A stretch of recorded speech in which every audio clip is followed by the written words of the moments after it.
안녕하세요. 앵지유니버스입니다. 최근 저희 채널에서 계속해서 로봇 AI 기술에 대해서 소개하고 관련 논문들을 깊이 있게 분석해보는 시간을 가졌었는데요. 오늘은 조금 다르지만 어쩌면 그동안 다뤘던 주제들보다 더 흥미로운 이야기를 해보려고 합니다. 바로 하늘을 나는 휴머노이드 로봇인데요. 이탈리아의 IIT에서 2017년부터 현재까지 꾸준히 발전시켜온 아이언컵 프로젝트입니다. 휴머노이드 로봇이 소형 제트 엔진을 이용해 자유롭게 비행하기 위한 제어, 추정, 계획 알고리즘을 어떻게 구현할 수 있을지를 연구하는 최근 가장 핫한 트렌드와는 조금 동떨어져 보일 수도 있지만 오랜만에 제 가슴 뛰게 만드는 연구여서 여러분들에게 소개하고자 합니다. IIT의 다이나믹 인터랙션 컨트롤 연구팀은 2017년부터 아이컵이라는 휴머노이드 플랫폼을 기반으로 제트 추진 기술을 결합해왔습니다. 그 결과 지금의 아이언컵은 단순한 비행 실험체를 넘어서 휴머노이드의 운동 제어, NPC, EKF, UKF와 추진 시스템의 비선형 동역학 모델링, 그리고 사람의 의도 기반 제어로 확장 가능한 로봇 제어 프레임워크로 진화해왔죠. 그래서 오늘은 연구의 첫 시작 주제였던 Modeling, Identification and Control of Model Jet Engines for Jet-Powered Robotics라는 논문을 살펴보려고 합니다. 우선 하늘을 나르는 휴머노이드, 왜 제트 추진형인가? 라는 의문이 떠오를 겁니다. 하늘을 나는 로봇을 설계한다면 여러 가지 어려움이 있겠지만 역시 가장 먼저 만나는 벽은 바로 추력 대 질량비입니다. 즉, 엔진이 낼 수 있는 최대 추력이 로봇 전체 무게보다 충분히 커야 공중에 뜰 수 있는데 문제는 인간형 로봇처럼 다리와 팔, 그리고 센서와 제어기를 모두 포함한 복잡한 구조에서는 이 비율을 만족시키기가 매우 어렵다는 점이죠. 전기 추진 시스템은 배터리의 에너지 밀도 한계 때문에 일정한 추력을 오래 유지하는 데 불리합니다. 논문은 이 한계를 수치적으로 보여주기 위해 전기식과 제트식 추진을 직접 비교한 표를 제시했습니다. 예를 들어 30kg짜리 로봇을 5분간 띄운다고 가정을 해보면 전기 추진식의 경우 약 19.7kg의 배터리가 필요합니다. 반면 제트 추진의 경우엔 단 3.45kg의 연료면 충분합니다. 즉 제트 추진은 추력 대비 질량비가 약 5배 이상 유리하며 로봇이 비행 중 자신의 구조적 하중을 감당할 수 있게 만들어주는 거의 유일한 해결책입니다. 또한 제트 엔진의 경우 안정된 출력 상태에 도달하면 고출력을 오랫동안 유지할 수 있다는 장점이 있는 반면 명령을 내렸을 때 목표 추력까지 반영되는 응답 속도가 느리다는 단점도 있습니다. 연구팀은 이런 점을 활용하여 제트 엔진을 로봇의 기초 추력 공급원으로 두고 자세 제어나 미세 균형 조정은 관절 제어기를 통해 수행하는 하이브리드 접근 방식을 채택하고 있습니다. 즉 제트 엔진이 몸 전체를 띄우는 역할을 맡고 로봇의 팔과 다리가 안정화와 방향 제어를 담당하는 방식이죠. 이번 논문에서 사용된 제트 엔진은 제트캣사의 P110RX와 P220RX의 두 가지 모델입니다. 이들은 실제 항공용 터보제트의 축소 버전으로 무게는 각각 약 1.08kg과 1.85kg이며 최대 추력은 100N에서 220N에 이릅니다. P220 기준으로 보면 이론적으로 약 22kg의 하중을 띄울 수 있는 힘인 것이죠. 이런 소형 제트 엔진은 고추력, 경량 구조라는 장점을 갖고 있으면서도 연료 공급, 온도 변화, 공기 밀도 등 다양한 요인에 의해 출력이 비선형적으로 변화하기 때문에 제어가 쉽지 않습니다. 즉, 제트 엔진을 이용하면 하드웨어는 로봇을 띄울 수 있을 만큼 충분히 강력하지만 어떻게 제어할 것인가? 라는 문제가 있는 셈입니다. 우리가 일반적으로 드론과 같은 비행체에 사용하는 전기 모터와 프로펠러 조합에 비해 제트 엔진은 제어하기 상당히 까다롭기 때문이죠. 그래서 이번에는 이 논문이 제시한 비선형 제트 엔진 모델링과 데이터 기반 모델 식별 방법이 어떻게 이 문제를 해결했는지를 살펴보도록 하겠습니다. 제트 엔진 제어의 가장 큰 어려움은 정확한 수학적 모델이 존재하지 않는다는 점입니다.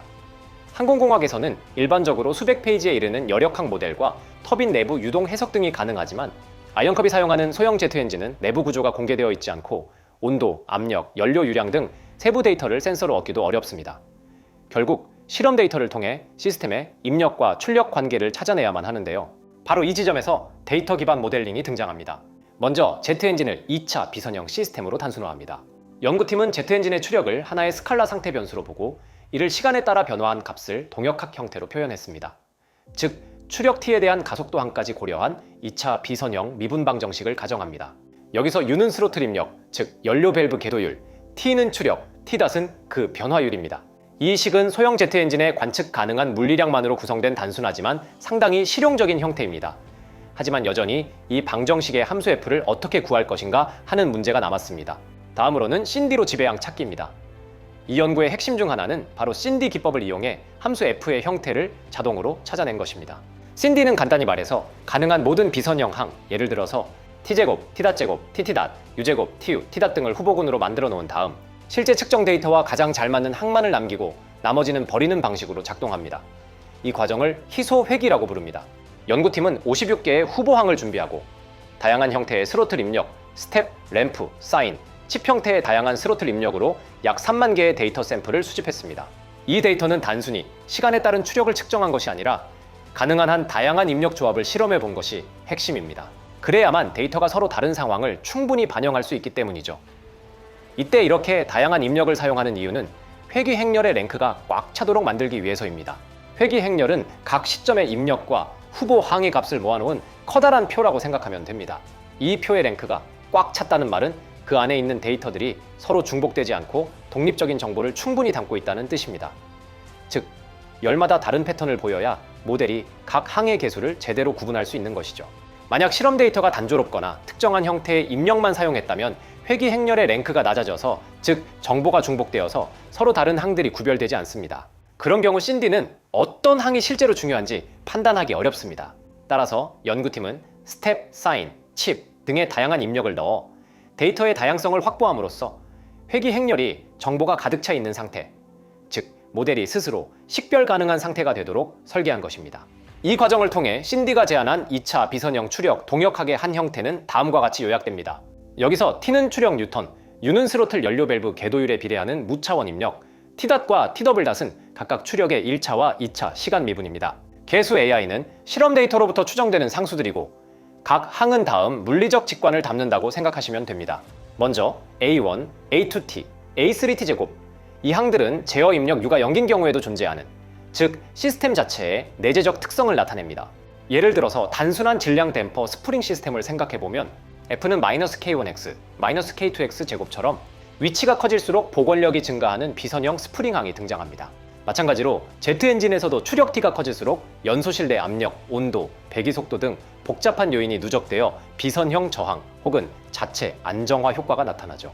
즉 A2T 항은 1차 비례 저항력, A3T 제곱 항은 비선형 항력으로 생각할 수 있습니다. 그리고 A4T, A5TT, A6T 제곱, 이 항들은 시간 미분 T을 포함하므로 시스템의 동적 반응성을 나타냅니다. T은 추력이 변하는 속도를 의미하기 때문에 A4T 항은 선형적인 점성 저항, A6T 제곱항은 변화율이 커질수록 비선형적으로 저항이 커지는 관성 효과로 생각할 수 있습니다. 그리고 A5TT 항은 현재 추력의 크기 T와 변화율 T- 곱해진 형태로 큰 추력 상태에서의 반응 속도 감소나 연료 압력과 터빈 회전 관성의 상호작용을 의미합니다. 즉 단순히 반응이 느린 것이 아니라 출력 크기와 반응 속도가 서로 영향을 주는 비선형 관계가 존재한다는 점을 나타냅니다. 이러한 해석은 뉴턴의 운동 방정식, F는 mv.을 확장해 유효 질량이 상태에 따라 변하는 시스템이라고 보면 직관적일 듯합니다. 즉 T- 관련 항들은 엔진 내부의 유동 지연, 압축기 터빈의 회전 관성, 연료 공급 반응 시간 등 속도에 비례하는 동적 저항항을 수식적으로 모델링한 결과라고 볼 수 있습니다. 그리고 A7U, A8TU, A9T.U, A10U 제곱, 이 항들은 제어 입력 U에 직접적으로 비례하는 부분으로 연료 유량이 증가함에 따라 추력이 커지는 입력 출력 관계를 나타냅니다. 선형항 A7U는 스로틀을 일정 비율로 올렸을 때 비례적으로 추력이 증가하는 기본 관계를 의미하며, 비선형항 A8TU, A10U 제곱 등은 고출력 영역에서의 연소 효율 저하나 압력 손실 등으로 인해 추력 증가율이 점차 둔화되는 현상을 표현합니다. 특히 T.U항은 스로틀 입력이 변화하는 시점에서 추력의 변화율과 상호작용하는 항으로 스로틀을 빠르게 조작할 때 일시적인 과도응답, 오버슛을 설명하는 역할을 합니다. 즉 U 관련 항들은 연료 밸브의 궤도율 변화가 추력에 미치는 실질적인 영향을 직접적으로 반영한 부분이라고 볼 수 있습니다. 이 모델을 살펴보면 제트 엔진의 추력이 단순하게 스로틀에 비례하는 것이 아니라 상태 변수 T과 복잡하게 얽혀 비선형적으로 작동한다는 것을 알 수 있습니다. 하지만 연구팀은 실험을 반복하면서 흥미로운 사실도 발견했습니다. 입력 U와 관한 고차항들이 모델의 재현성에 큰 영향을 주지 않는다는 사실입니다. 이는 곧 제트 엔진의 입력과 출력 관계가 거의 선형, 에파인하다는 사실을 시사하고 있죠. 따라서 연구팀은 이 결과를 가지고 모델을 다음과 같이 단순화했습니다. 여기서 에파인하다는 말의 의미를 잠시 짚고 넘어가도록 하겠습니다. 에파인이란 선형이지만 상수항이 추가된 형태를 말합니다. 예를 들어서 y는 ax 플러스 b, 이 식은 x에 대해 선형이지만 b라는 상수항이 있기 때문에 에파인이라고 부릅니다. 그래서 입력 에파인 형태의 일반적인 비선형 시스템은 다음과 같이 표현됩니다. 여기서 x는 상태 벡터, u는 제어 입력, fx는 입력 없이도 시스템이 자체적으로 움직이는 자연스러운 비선형 동역학, gx는 입력 U가 시스템에 얼마나 어떤 방향으로 영향을 주는지를 결정하는 입력 이득 함수라고 생각하시면 됩니다. 원래 수식으로 돌아와서 식을 다시 한번 살펴보면 방금 설명한 입력 에파인 형태의 일반적인 비선형 시스템 표현과 거의 유사합니다. FTT-은 엔진의 내부 동역학, 내재적 비선 형성을, GTT-은 입력 신호에 대한 상태 의존 이득을, VU는 스로틀 입력의 비선형 보정항을 의미합니다. 실제로 논문에서는 이를 다음과 같이 구체화했습니다. 다음 표는 결과적으로 얻어낸 터빈의 파라미터 값을 나타낸 표입니다. 결국 정리하면 제트엔진의 추력 변화는 내부적으로는 비선형이지만 입력, 즉 스로틀에 대해서는 거의 선형으로 작동한다는 점입니다. 따라서 모델을 입력 에파인 형태로 단순화하면 이후의 제어 설계, 예를 들어 피드백 선형화나 슬라이딩 모드 제어를 수학적으로 더 쉽게 설계하고 안정성 해석도 간결하게 수행할 수 있습니다. 앞서 살펴본 내용은 제트엔진의 동특성을 2차 비선형 시스템으로 표현하고 이를 입력 어파인 형태로 단순화한 것이었습니다. 이제 이 모델을 실제로 제어하기 위해 연구팀은 두 가지 상이한 접근 방식을 비교했습니다. 하나는 피드백 선형화, 다른 하나는 슬라이딩 모드 제어입니다. 두 방법 모두 주어진 출력 명령, 즉 목표값을 정확히 따라가도록 엔진의 출력을 조절하지만 방식과 특성이 서로 다릅니다. 하나씩 한번 살펴보도록 하겠습니다. 먼저 피드백 선형화 제어입니다. 이 방식은 시스템의 비선 형성을 수학적으로 보상하여 결과적으로 선형 제어기를 적용할 수 있게 만드는 기법입니다. 즉 제트엔진과 같이 복잡하고 비선형적인 동역학을 가진 시스템이라도 그 내부 수학적 관계를 잘 알고 있다면 이를 보상해 마치 단순한 질량 스프링 시스템처럼 제어할 수 있게 만드는 기법인 것이죠. 논문에서는 제트엔진의 추력 T를 상태 변수로 보고 이 시스템을 다음과 같은 입력 에파인 형태로 모델링했습니다. T는 제트엔진이 출력하는 추력, T-은 추력의 시간 미분, 즉 추력의 변화율, T-은 추력의 2차 미분, 즉 추력 변화율의 변화율, FTT-은 제트엔진 내부의 비선형 동역학을 표현하는 항으로 엔진의 상태만으로 결정되는 부분이고 GTT-은 제어 입력이 실제로 시스템에 얼마나 영향을 주는지를 결정하는 입력 이득 함수입니다. VU는 실제 제어 입력율을 보정한 가상 입력입니다. 즉 이 식은 현재 추력 T와 추력의 변화율 T-에 따라 추력의 가속도 T" 결정된다는 의미이며 이때 제어 입력 U는 VU라는 형태로 시스템에 비선형적으로 작용합니다. 이제 우리가 제어를 통해 얻고 싶은 것은 제트엔진이 목표 추력 TED를 정확하게 따라가도록 하는 것입니다. 이를 위해서 목표 추력 TD와 그 1차 미분 T.D, 2차 미분 T"D를 정의합니다. 이들은 각각 목표 추력의 변화율, 목표 추력의 가속도를 의미합니다. 이제 목표하는 페루프 형태를 다음처럼 정의합니다. 이 식은 2차 미분 방정식 형태의 5차 수렴식을 만드는 것입니다.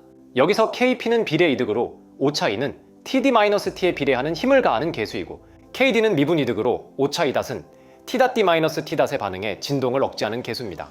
이 식을 보면 전체 시스템이 고전적인 2차 시스템처럼 행동하도록 유도하고 있음을 알 수 있습니다. 즉, 5차가 지수적으로 0으로 수렴하는 안정적인 형태로 설계된 것이죠. 이제 앞서 정의한 모델식에 페루프 형태를 대입하면 제어 입력 V를 다음과 같이 계산할 수 있습니다. 즉, 비선형 항 FTT-과 GTT-을 정확히 알고 있다면 이들을 수학적으로 보상하여 결과적으로 시스템이 선형처럼 동작하도록 만들 수 있는 것이죠. 따라서 이 제어 방식의 핵심은 비선형성을 상쇄시켜 선형 제어기가 작동할 수 있는 환경을 만드는 것입니다. 하지만 여기서 V는 아직 가상 입력이며 실제 제트엔진의 스로틀을 제어하는 PWM 명령인 U는 다음과 같은 비선형 관계를 가집니다. 즉 V와 U는 단순한 비례 관계가 아니라 2차 항까지 포함된 비선형 함수 관계입니다. 따라서 실제로 제어에 사용할 U를 구하려면 위식을 풀어서 U에 대한 양의 해를 찾아야 합니다. 여기서 양의 해라는 것은 수학적으로 방정식을 풀었을 때 그 여러 가지 해 중에서 물리적으로 의미가 있는 양수값의 해를 선택한다는 뜻입니다. 이때 U는 데이터 시트 기준으로 25에서 100% 스로틀 범위 안에서 동작하도록 제한됩니다. 위 제어기를 적용하면 제트엔진의 5차 E는 TD-T는 다음과 같은 2차 미분 방정식 형태로 수렴합니다. 이 식은 고전적인 감소의 진동계 형태이며 쉽게 말해서 5차가 시간에 따라 지수적으로 감소함을 의미하죠. 실험적으로 제트캣 P100 RX 엔진에 대해 20초 단위로 목표 추력을 변화시키며 검증했을 때 정상 상태에서 약 95% 이상의 추종 정확도를 달성했다고 합니다. 두 번째 방식인 슬라이딩 모드 제어는 비선형 시스템에서도 높은 강건성을 확보하기 위한 대표적인 제어 기법입니다. 이 방법의 핵심은 시스템의 상태를 의도적으로 특정한 슬라이딩 면 위로 끌어당긴 뒤 그 위에서 움직이도록 강제하는 것입니다. 이 슬라이딩 면 위에 도달하면 이후의 시스템 거동은 모델의 불확실성이나 외란과 관계없이 안정적으로 유지된다는 것이 메인 컨셉입니다. 먼저 실제 추력 T와 목표 추력 TD 간의 차이를 5차로 정의했습니다. 이 세 가지 항의 의미는 각각 다음과 같습니다. T-는 추력 5차로 현재 추력과 목표 추력의 차이입니다. T-은 추력 변화율의 5차로 추력의 변화를 목표 변화율과 비교한 것입니다. T-더블닷은 추력 가속도의 오차로 추력 가속도의 차이입니다. 이 세항을 통해서 시스템의 현재 위치, 속도, 가속도를 모두 고려한 동적 오차 상태를 표현할 수 있습니다. 이제 시스템의 상태가 따라가야 할 이상적인 궤적을 다음과 같은 슬라이딩 면으로 정의할 수 있습니다. 여기서 S는 슬라이딩 변수로 시스템이 슬라이딩 면에 도달했는지를 나타내는 지표입니다. 즉 S=0이면 면 위에 정확히 올라탔다는 뜻이라고 생각하시면 됩니다. A1이 0보다 크다는 응답 속도를 조절하는 파라미터입니다. 값이 클수록 더 빠르게 면으로 수렴하지만 지나치게 크면 오버슈트가 발생할 수 있습니다. 따라서 제어의 목표는 S는 0을 만족하도록 만드는 것입니다. 즉 시스템이 이 슬라이딩 면 위에 머물게 하는 것이죠. 이 면 위에 있으면 시스템의 오차는 T-가 0으로 자연스럽게 수렴하게 됩니다. 비선형 제트엔진 모델은 앞서와 같이 다음과 같은 형태로 표현됩니다. 여기서 이 식을 오차식의 형태로 바꾸면 이렇게 되죠. 즉 목표 추력의 가속도 T+D를 기준으로 실제 엔진의 응답이 얼마나 차이 나는지를 보여주는 식입니다. 이제 시스템이 슬라이딩 면 S는 A1 T 더하기 T 위에 머물게 하기 위해 다음과 같은 제어 입력 V를 설계합니다. 각 항의 의미를 천천히 하나씩 해설해 보도록 하겠습니다. 첫 번째 항은 시스템의 모델을 이용한 선형 보상 항입니다. 피드백 선형화 제어에서 했던 것과 유사하게 모델의 비선 형성을 수학적으로 보상하는 부분입니다. 두 번째 항은 시스템을 슬라이딩 면 쪽으로 끌어당기는 비선형 보상입니다. 여기서 베타는 슬라이딩 면으로 당기는 힘의 세기를 결정하는 파라미터입니다. 너무 크면 제어 입력이 과도하게 진동하고 너무 작으면 응답이 느려질 수 있습니다. K는 하이퍼볼릭 탄젠트 함수의 기울기를 조정하는 상수입니다. 이 함수는 본래의 불연속 기호 함수를 부드럽게 근사하기 위해 사용됩니다. 즉, 채터링을 완화하기 위한 스무딩 역할을 합니다. 따라서 이 제어 입력은 모델의 비선 형성을 보상하고 외란이나 불확실성이 존재하더라도 슬라이딩 면으로 강하게 끌어당기는 이중 안정화 구조를 가진다고 생각하시면 됩니다. 이제 다시 피드백 선형화 제어 때와 마찬가지로 실제 제트엔진의 PWM 입력 U는 가상 입력 V와 다음의 비선형 관계를 가진다고 했으니 제어기에서 계산된 V를 만족하는 실제 입력 U를 얻으려면 이 2차 방정식을 풀어 U의 양의 해를 취해야 합니다. 이 U가 실제 제트엔진에 ECU에 전달되는 스로틀 명령이 됩니다. 실험에서는 제트캣 P백 RX 엔진을 대상으로 제어기를 검증했다고 합니다. 이때 센서로 직접 측정할 수 있는 것은 추력 T뿐이기 때문에 T닷, 즉 추력 변화율과 같은 상태는 직접 측정이 불가능합니다. 이를 해결하기 위해서 확장 칼만 필터 EKF를 사용하여 TT닷을 실시간으로 추정했습니다. 즉 제트엔진 내부 상태를 직접 관측할 수 없는 상황에서도 EKF가 추정값을 제공하여 슬라이딩 모드 제어기가 안정적으로 동작할 수 있게 했습니다.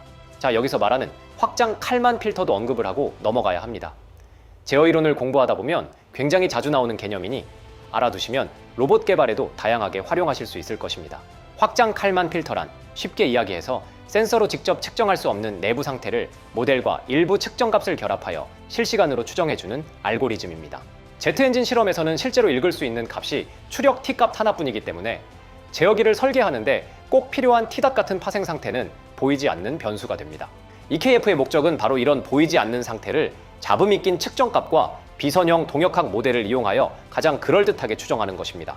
논문에서도 EKF의 기본 틀과 공분산 PK 정의를 먼저 상기시키고 이후 제트엔진 문제에 맞게 상태, 모델을 구성해 추정에 사용했습니다.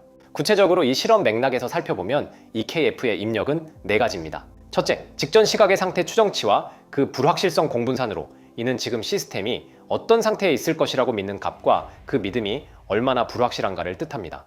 즉 EKF는 단순히 한 점, 즉 상태 추정값만 알고 있는 것이 아니라 그 점 주변의 신뢰 영역, 즉 확률적 퍼짐까지 함께 다루는 확률적 옵저버입니다. 둘째, 제어계가 실제 엔진에 가한 입력 UK 또는 가상 입력 VUK로 시스템에 실제로 어떤 힘이나 에너지가 주어졌는지를 알려주는 요소입니다. 셋째, 이번 시각에 센서로 읽은 측정값 YK입니다. 이 실험에서는 추력 T값 하나뿐이므로 EKF는 추력 센서가 측정한 값만을 근거로 나머지 숨은 상태, 예를 들어 T닷 값을 추정해야 합니다. 넷째, 비선형 모델과 잡은 통계로 동역학 F닷, 출력 모델 H닷, 그리고 공정잡음, 측정잡음의 공분산 Q, R입니다. 이들은 시스템이 본질적으로 얼마나 불확실한지, 센서가 얼마나 정확한지를 수치로 표현한 것입니다. 반대로 EKF의 출력은 현재 시각의 상태 추정치 X-hat KK와 그에 대한 공분산 P, KK입니다. 이때 제트엔진 문제에서의 상태는 최소한 T, T닷을 포함하고 논문에서는 파라미터 식별까지 겸하기 위해서 상태를 T, T닷, P로 확장하는 구성도 소개했습니다. 출력 모델은 간단히 Y는 T로 두어 추력만 측정된다는 실제 상황을 반영했습니다. 이제 EKF가 어떤 절차를 거쳐서 돌아가는지 흐름을 따라가 보면 이렇습니다. 저 예측 단계에서 직전 추정치 X-K-1, K-1과 입력 UK를 비선형 모델 F에 넣어 이번 시각의 상태를 미리 한 걸음 앞서 X-K, K-1로 추정합니다. 이때 비선형이므로 FK는 F를 X로 편미분한 야코비안을 계산하고 공분산도 다음과 같이 함께 전파합니다. 이어서 갱신 단계에서는 실제 측정 YK와 출력 모델 H로부터 다음 예측 출력을 만들고 두 값의 차이인 혁신을 계산합니다. 출력 모델의 야코비안 HK로 칼만 이득을 구한 뒤 다음과 같이 상태를 보정하고 공분산도 다음과 같이 업데이트합니다. 이렇게 예측, 선형화, 보정의 두 단계를 고속으로 반복하면 비선형 시스템이라도 TT- 안정적으로 추정될 수 있습니다. 이 절차를 제트엔진 모델에 맞춰 구체화한 것이 논문의 이산화식들입니다. 논문은 TW-은 FTT 플러스 GTT.VU를 시간 간격 ΔT로 적분해 다음과 같이 설정합니다. 필요하면 파라미터 벡터 P를 상태에 붙여서 TT-을 함께 추정하도록 만들고 이때 파라미터도 느리게 움직이도록 작은 인공잡음 WP를 넣어 EKF가 서서히 값을 배우도록 만들어줍니다. 결국 제어루프는 센서에서 들어온 T로 EKF가 TT-을 내보내고 슬라이딩 모드 제어기는 이 추정치를 사용해 S는 A1 T tilde 더하기 T tilde.을 만들고 VU를 계산한 다음 V는 U 플러스 BUU U제곱을 풀어 스로틀 U를 산출하는 식으로 이어집니다.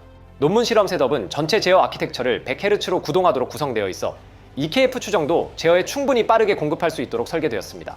마지막으로 EKF는 초기값 X-hat, 초기 공분산 P, 그리고 잡음 공분산 QR 튜닝에 민감합니다.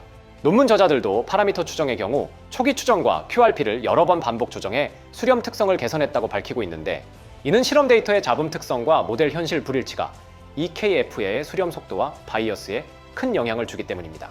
다시 돌아와서 어쨌든 실험 결과로 슬라이딩 모드 제어 역시 피드백 선형화 제어 때와 유사하게 정상 상태에서 약 95% 이상의 추종 정확도를 보였습니다. 다만 두 제어기에는 뚜렷한 차이도 있었습니다. 피드백 선형화 제어는 비교적 부드럽고 안정적인 제어 입력을 보이지만 모델 불확실성에 취약할 수 있었습니다. 반면 슬라이딩 모드 제어는 모델 오차나 외란에 훨씬 강건하지만 제어 입력이 공격적이어서 채터링이 발생할 수 있습니다. 이를 방지하기 위해 사용된 탄HKS 근사화가 효과적으로 진동을 줄이긴 했지만 그럼에도 불구하고 빠른 추력 변화가 요구되는 상황에서는 일시적으로 추종 오차가 커지는 구간도 관찰되었습니다. 이제 이 논문의 마지막입니다. 마지막 부분에서는 현재 연구 내용을 기반으로 어떻게 연구를 이어갈지에 대한 계획이 담겨 있습니다. 먼저 이번 논문에서의 연구 성과를 정리해보고 한계와 다음 단계에 대해서 이야기를 이어가 보도록 하겠습니다. 이번 연구를 통해서 연구팀은 제트엔진의 거동을 2차 비선형 상태방 정식으로 단순화함으로써 복잡한 열역학 모델 없이도 실험 데이터를 기반으로 동역학을 재구성할 수 있음을 보여주었고 신디를 활용하여 시스템을 지배하는 주요 항들을 식별하고 파라미터를 추정하였습니다. 이러한 식별 절차를 거쳐 얻은 모델을 기반으로 연구팀은 두 가지 제어법, 피드백 선형화와 슬라이딩 모드 제어를 구현해 성능을 비교했습니다. 두 제어 방식 모두 추력을 정확히 추정할 수 있었으며 정상 상태에서 약 95% 이상의 정확도를 보였습니다. 하지만 이번 연구에서 명확한 한계점도 있었습니다. 제트엔진의 실제 동작은 입력의 상하한, 즉 연료 밸브 개폐의 물리적 한계에 의해 제한되므로 스텝 명령과 같이 빠르게 변하는 목표값에 대해 제어기가 포화 상태에 도달하면 추적 오차가 크게 증가합니다. 슬라이딩 모드 제어의 경우 이러한 구간에서 보다 공격적인 제어 입력을 생성하지만 제어이득 베타 값의 튜닝이 민감해 실제 적용에는 어려움이 따릅니다. 여기서 잠깐 포화 상태란 제어기는 보통 목표값에 맞게 출력을 조정하기 위해 입력 명령을 만들어냅니다. 그런데 실제 하드웨어, 밸브 모터 등은 물리적으로 낼 수 있는 최대값과 최소값이 정해져 있습니다. 그래서 제어기가 계산한 입력값이 이 한계값을 넘게 되면 실제 장치는 더 이상 그 명령을 따라갈 수가 없습니다. 이때를 바로 포화 상태라고 부릅니다. 쉽게 말해 제어기는 더 세게 조절해야 한다고 명령하지만 하드웨어는 이미 한계까지 와 있어서 더 이상 못 움직이는 상태입니다. 자, 다시 돌아와서 이러한 문제점을 해결하기 위해서 연구팀이 제시한 후속 연구의 방향은 세 가지입니다. 첫째, 입력 제한을 고려한 모델 예측 제어, 즉 MPC의 도입입니다. MPC는 미래의 시스템 거동을 예측하여 제약 조건을 만족하는 최적의 제어 입력을 계산하기 때문에 제트엔진처럼 포화가 잦은 시스템에 적합합니다. 둘째, 적응 제어의 활용입니다. 모델 불확실성, 즉 환경, 온도나 공기 밀도, 변화로 인한 파라미터 변동을 실시간으로 보정할 수 있도록 제어기를 적응적으로 설계하는 접근입니다. 셋째, 백스태핑 기법의 개발입니다. 이는 아이언컵과 같은 복합 시스템에서 엔진의 비선형 동역학을 단계별로 안정화시키는 계층적 제어 방법으로 비행 중 자세 제어와 연동될 수 있는 확장성을 지닙니다. 마지막으로 연구팀은 현실적인 관점에서 정확한 추력 측정의 중요성도 언급했습니다. 생각해보면 매우 고압고온인 제트 엔진 내부에서 추력을 직접 측정하는 것은 어려운 문제이기 때문에 아이언컵에서는 로봇팔이나 몸체에 장착된 FT 센서를 통해 간접적으로 추력을 추정하겠다는 계획을 밝혔습니다. 자, 이렇게 오늘은 이탈리아 IIT의 다이나믹 인터랙션 컨트롤 연구팀의 제트 엔진을 이용하여 휴머노이드 로봇을 비행시키려는 연구의 첫 번째 논문을 살펴보았습니다. 아무래도 그동안의 AI 관련 논문들 리뷰에 비해서 수식과 비선형 제어 관련 이론들이 많이 등장하여 제어를 전공하지 않은 분들에게는 다소 생소할 수도 있었을 것 같습니다. 그럼에도 불구하고 긴 시간 끝까지 시청해주신 여러분들이 이번 영상에서 많은 것들을 얻어가셨기를 바라면서 영상 마치겠습니다. 구독과 좋아요를 통해 다음 준비하는 영상도 놓치지 말고 시청해주시기를 바라겠습니다. 지금까지 앵지유니버스였습니다. 감사합니다.